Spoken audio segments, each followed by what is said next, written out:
할렐루야. 오늘 우리가 은혜 받으실 말씀은 고린도전서 12장 4절부터 11절까지의 말씀입니다. 고린도전서 12장 4절부터 11절까지의 말씀으로 은사를 주신 목적이라는 제목으로 함께 은혜 나누기 원합니다. 자, 우리는 지난 시간에 신령한 것에 대해서 공부했습니다. 일반적으로 사람들은 신령한 것 그러면은 신비스럽고 초월적인 것을 신령한 것이라고 여깁니다. 그런데 우리가 지난주 말씀에서 본 것과 같이 신령한 것은 그렇게 초월적이고 신비한 그것이 신령한 것이 아니라 십자가에서 죽으신 예수, 그러니까 신령하다라고 하는 것은 십자가에서 저주를 받아서 죽으신 예수님을 저주할 자라고 여기지 않고 주라고 고백할 수 있는 것이 신령한 것이다. 그래서 누가 신령한 자인지 아닌지를 구별하는 그 구별의 기준을 무엇으로 해야 되냐? 그것은 예수님의 십자가를 어떻게 보느냐로 구별하면 된다라는 것이죠. 그래서 신령한 것인지 아닌지를 구별하는 가장 분명하고 확실한 기준이 바로 누구예요? 예수 그리스도예요. 예수 그리스도의 십자가. 예수 그리스도께서 십자가에서 다 이루셨다고 하신 말씀을 믿느냐 안 믿느냐, 이것이 신령한 것의 기준이라는 거죠. 자, 우리가 잘 아는 것처럼 고린도 교회는 은사가 많은 교회였어요. 은사가 없어서가 문제가 아니라 은사가 많이 나타났는데 그 은사의 목적을 은사를 주신 목적대로 사용하지 못하고 그 은사를 마치 내가 무슨 특별한 것을 받은 것처럼 자랑하고 교만해진 것이 문제라는 거죠. 그래서 이것 때문에 교회가 분쟁에 빠지고 문제가 일어나니까 사도 바울이 지금 그것에 대해서 지금 책망하고 있는 것입니다. 자, 그러면 성령의 은사가 나타나고 신령한 것들을 말하게 된 사람들이 무엇을 증거하였는가? 우리가 이것을 먼저 볼 필요가 있죠. 사도행전 2장 36절에 보면은 그런즉 이스라엘 온 집은 정녕 알지니 너희가 십자가에 못 박은 이 예수를 하나님이 주와 그리스도가 되게 하셨느니라, 이렇게 말씀하고 있어요. 이 말씀은 사도행전 2장 1절부터 성령이 임하신 내용을 지금 다루고 있는 부분의 마지막 결론 부분입니다. 예수님께서 제자들에게 성령이 임하기까지 이 성을 떠나지 말고 기다리라 이러면서 승천하셨어요. 그리고 승천하신 지 10일 만에, 그때가 오순절인데 오순절에 성령이 임하시고 제자들이 복음을 전하였는데 그 복음이 각 지역 사람들이 다 알아듣게 되었다라는 거예요. 각 지역의 언어로 알아듣게 되었다라는 거예요. 그래서 사도행전 2장 1절부터 13절의 말씀을 보면은 오순절이 이미 이름에 저희가 다 같이 한 곳에 모였더니 호련히 하늘로부터 급하고 강한 바람 소리 같은 소리가 있어 저희 앉은 온 집에 가득하고 불의 혀같이 갈라지는 것이 저희에게 보여 각 사람 위에 임하였더라. 그리고 나서 저희가 다 성령의 충만함을 받고 성령이 말하게 하심을 따라 다른 방언으로 말하기 시작했다라고 했습니다. 이 사람들이 누구예요? 다 지금 디아스포라 유대인들이에요. 근데 이 사람들이 지금 이제 다 흩어져서 살던 메데, 바데, 엘람, 메소포타미아, 유다, 갑바도키아, 본도, 아시아, 부르기아, 밤빌리아, 애굽, 구레네, 또 리비아 이런 지역에 흩어져 살았는데 이 사람들이 이제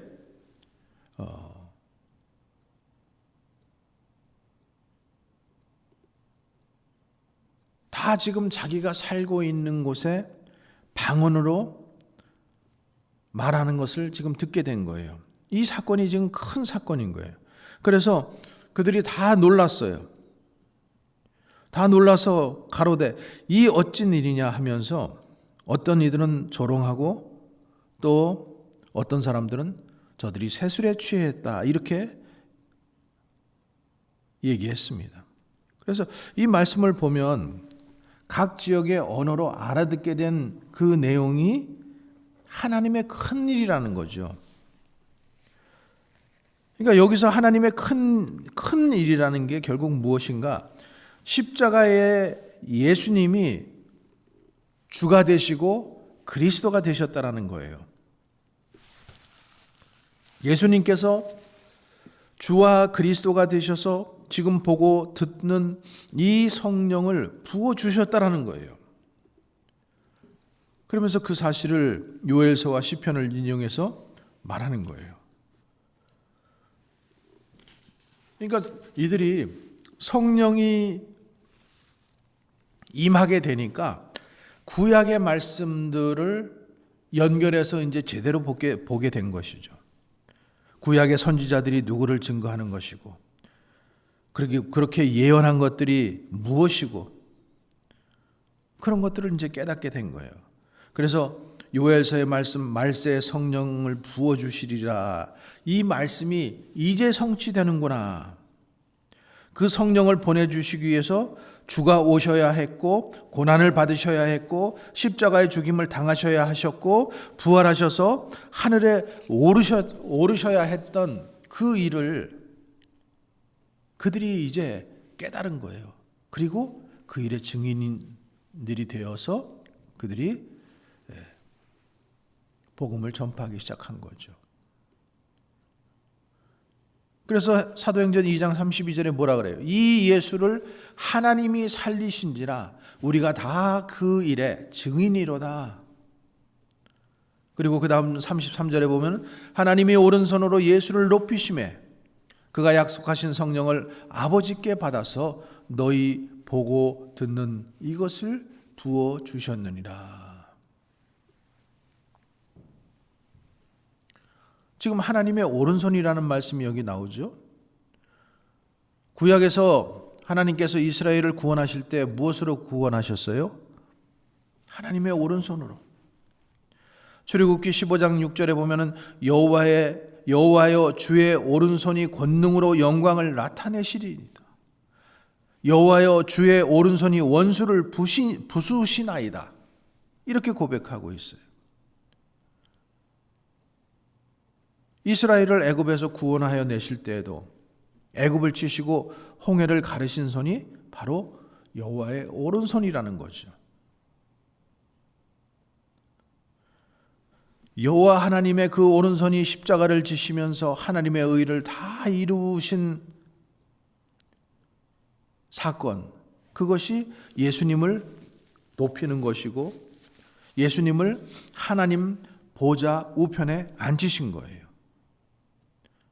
그래서 이 자리는 예수님께서 이미 창세전부터 앉아 계셨던 자리이고 그곳에서 자기를 비워 종으로 오셨고 십자가에서 죽기까지 순종하셨고 그리고 아버지의 뜻을 다 이루셨어요.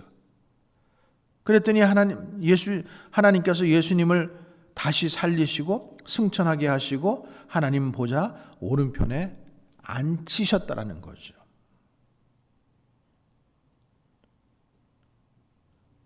그러면 그 오른편이 무엇을 하는 자리인가? 구원하시기도 하시고 심판하시기도 하시는 구원과 심판의 자리라는 거예요. 그런데 예수님께서 그 자리에 앉으셔서 누구를 보내셨습니까? 성령님을 보내신 거예요. 구약에서 하나님의 오른손의 역할을 예수님께서 지상에서 십자가로 이루시고, 이것은 그 일을 이제 성령 하나님께서 이루시는 거죠. 그 일을 위해서 예수님께서 성령 하나님을 보내신 거예요. 자, 오늘 본문 4절 보면은 은사는 여러 가지나 성령은 같다라고 합니다. 또 5절 6절에서 직임은 여러 가지나 주는 같으며 역사는 여러 가지나 모든 것을 모든 사람 가운데서 행하시는 하나님은 같으니라고 이렇게 말씀하고 있습니다. 그러므로 성령의 역사가 주님의 일이나 하나님의 일이나 다 같다라는 거예요. 그런데 어떻게 성령의 은사를 받았다고 하면서 주님을 높이지 않을 수가 있냐는 거죠.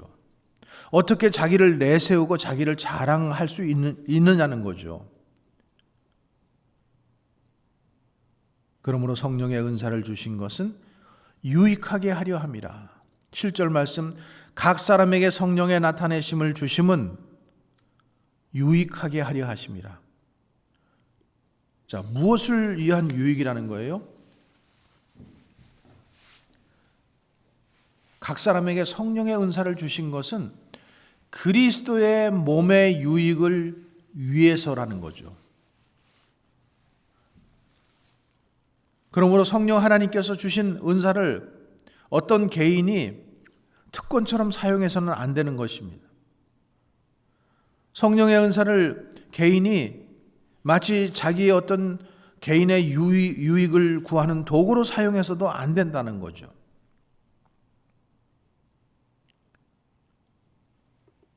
이 성령 하나님께서 주신 은사는 진정한 목적과 방향을 알지 못하고 자기 과시용으로 또 자기 치장용으로 그 은사를 구하게 되면 안 된다는 거죠.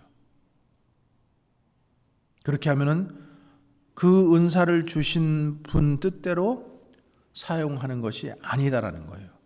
자, 11절 말씀 보면 이 모든 일은 같은 한 성령이 행하사 그 뜻대로 각 사람에게 나누어 주신 것이라고 했습니다. 여기서 그 뜻은 아버지의 뜻이고 예수 그리스도의 뜻입니다. 그래서 성령이 임하심으로 이 땅에 종말론적인 공동체가 탄생했는데 그게 교회잖아요. 그래서 교회는 철저하게 은사 공동체예요. 은사 공동체라고 하면은 사람들이 괜히 오해해요. 나는 방언도 못하고 통역도 못하고 어떤 은사를 받았는가? 그런데 이것은 그동안 우리가 은사 그러면 워낙 능력 중심으로 나타내는 어떤 그 현상들, 그것들을 잘못 이해했기 때문에 그런 오해를 하게 되는 것입니다. 자, 은사는 그런 것이 아니라고 했습니다. 은사, 우리가 신령한 은사를 받았는지 안 받았는지 우리가 무엇으로 점검해야 한다고 했어요? 예수 그리스도의 십자가예요. 그 십자가를 어떻게 보는가? 우리가 예수님의 십자가를 어떻게 믿게 되었습니까? 예수님이 저주할 자이십니까? 아니면 우리의 주와 그리스도가 되셨습니까? 예수님의 십자가가 저주할 자가 아니라 우리의 주와 그리스도로 믿는 것이 신령한 은사를 받은 증거라는 거죠.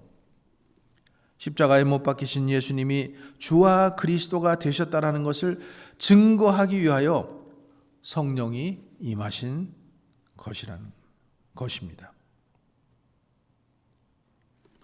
자, 그러면은 우리가 다른 은사들은 무엇 때문에 주어지는 것일까?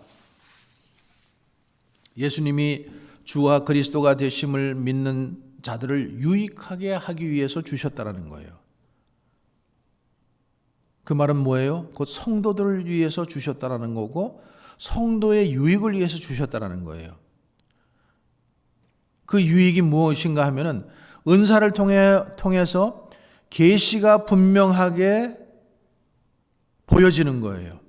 그러니까 지금 예언이나 방언이나 통역이 지금 필요한 시대가 아니죠. 이미 계시가 완전하게 드러났기 때문에 그 계시로 우리는 충분합니다.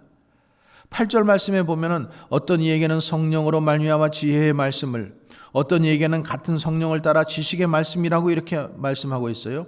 이 말씀은 성령 하나님께서 어떤 이에게 성령의 은사로 지혜의 말씀과 지식의 말씀을 주셨다라는 거예요.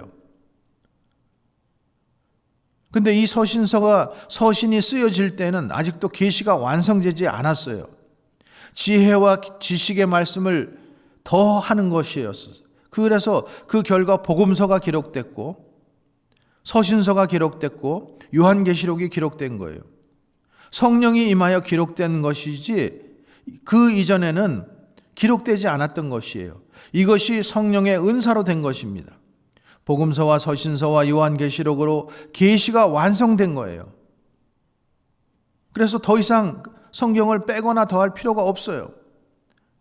자, 그러면 그렇게 지혜와 지식의 은사로 기록된 성경의 특징이 뭐예요?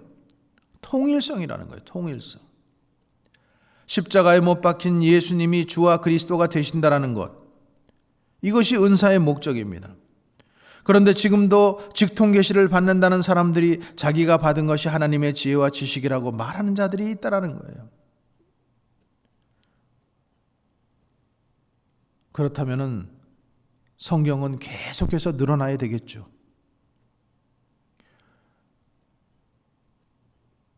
자, 그러면 지금 지혜와 지식의 은사는 없습니까? 아닙니다. 있습니다. 어떤 지혜와 지식의 은사들이 지금 있습니까? 새로운 계시를 추구하는 것이 아니라 주어진 계시를 바르게 알도록 주어진 계시, 성경의 말씀, 에베소서 1장 17절부터 23절의 말씀에 보면은 우리 주 예수 그리스도의 하나님 영광의 아버지께서 지혜와 계시의 정신을 너희에게 주사 하나님을 알게 하시고 너희 마음 눈을 밝히사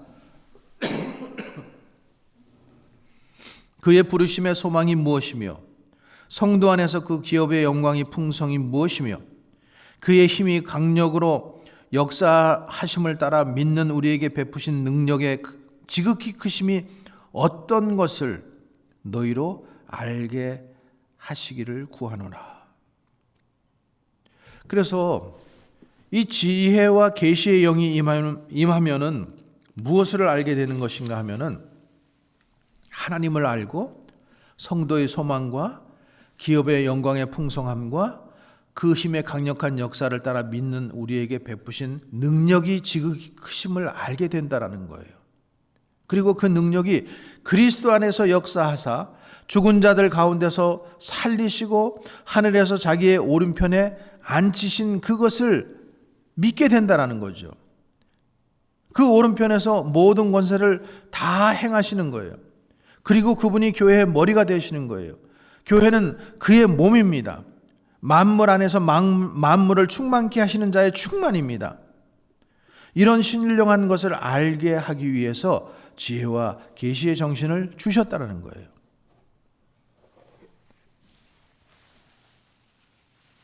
그래서 우리가 왜 하나님께서 교회 가운데 은사를 주셨는지, 은사를 주신 목표가 무엇인지 우리가 분명히 알아야 되는 거예요. 우리는 성경 말씀의 기초에서 은사에 대해서 분명하게 알아야 돼요. 그래서 잘못된 사상이나 이단에 미혹되지 말아야 돼요. 그리고 더 나아가서 우리에게 주신 그 은사를 통해서 예수 그리스도의 십자가를 분명히 증거할 수 있어야 돼요. 이것들을 통해서 주님의 몸된 교회를 바르게 세워 나가야만 합니다. 이런 은혜가 우리 교회 가운데 있게 하여 주시기를 원합니다. 자, 9절의 말씀을 보면 다른 이에게는 같은 성령으로 믿음을, 어떤 이에게는 한 성령으로 병 고치는 은사를. 자, 바울은 어떤 이에게는 믿음과 어떤 이에게는 병 고치는 은사를 주셨다라고 했습니다. 하나님께서 특별한 상황에서 특별한 믿음을 주시는 거예요. 사도행전 12장에 보면은 베드로가 감옥에서 내일 죽을 것을 알면서도 깊은 잠을 자는 것을 볼 수 있습니다. 여러분, 내일 죽는데 깊은 잠을 잘 수 있어요? 근데 깊은 잠을 잤다라고 되어 있어요. 깊은 잠을 잘 수 있는 것, 이것이 믿음이에요. 무엇이 베드로로 하여금 그렇게 할 수 있었는가? 그거는 베드로가 예수 그리스도에 대한 믿음이죠. 그러니까 그런 믿음은 사람에게서 나온 것이 아니고 베드로를 다스리시는 주님께서 주신 것입니다. 베드로의 그 믿음을 통해서 주님을 증거하게 하시는 겁니다. 사도행전 14장에 보면은 사도 바울이 병을 고치고 귀신을 쫓아내자 사람들이 그를 신으로 섬기려고 했습니다. 그럴 때 자기 옷을 찢으면서 자기를 부인하고 예수 그리스도를 증거합니다. 이런 모습이 은사로 주어진 믿음과 병 고치는 자의 모습이 아닐까요? 오늘날 병 고치는 은사를 행하고 신유를 행한다는 사람들에게서 이런 모습들을 볼 수가 없는 거예요. 물론 입으로는 주님의 능력이라고 말합니다. 성경에 보면 예수님께서 병 고친다는 광고를 하고서 병 고친 적이 한 번이라도 있습니까? 없습니까? 그냥 이 동네에 가서 병 고치고 저 동네에 가서 병 고치시고 우발적으로 고치셨다라는 거예요. 그리고 다 고쳐주신 것도 아닙니다. 병 고치는 은사가 있다고 해서 자기가 전매 특허인 것처럼 사용하는 그런 경우가 전혀 없었다라는 거예요. 성령 하나님께서 그때마다 하나님의 뜻을 따라 교회의 유익을 위하여 그리스도를 증거하기 위하여 나누어 주신 것이라는 거죠. 그래서 절대 은사를 개인적인 것으로 사유화하거나 잘못 사용하면 안 되는 거예요.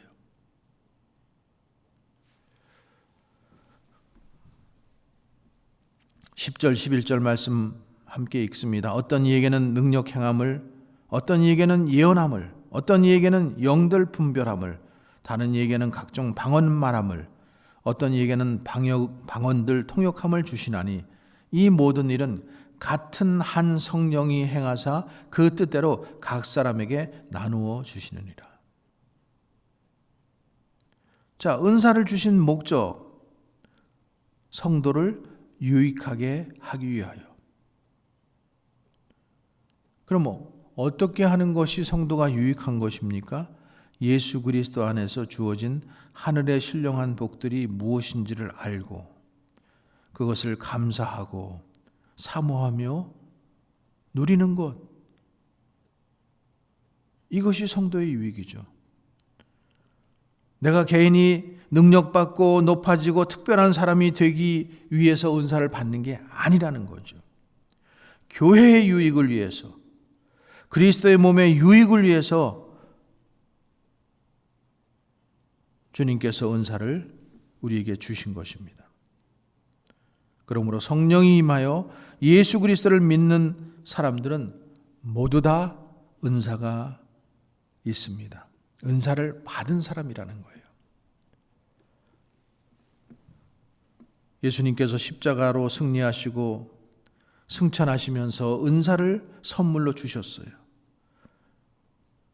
그렇게 선물로 은사를 주신 이유는 성도를 온전케 하며 봉사의 일을 하며 그리스도의 몸을 세우려 하심이라고 말씀하셨어요. 그러므로 은사의 목적이란 예수 그리스도의 몸을 세우는 일입니다. 우리가 예수님을 믿고 그 안에서 바르게 세워지는 것, 그리스도의 몸으로서 바르게 세워지는 것,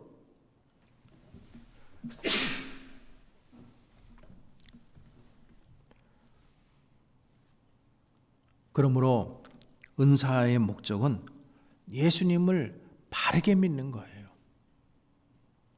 바르게 믿는 것.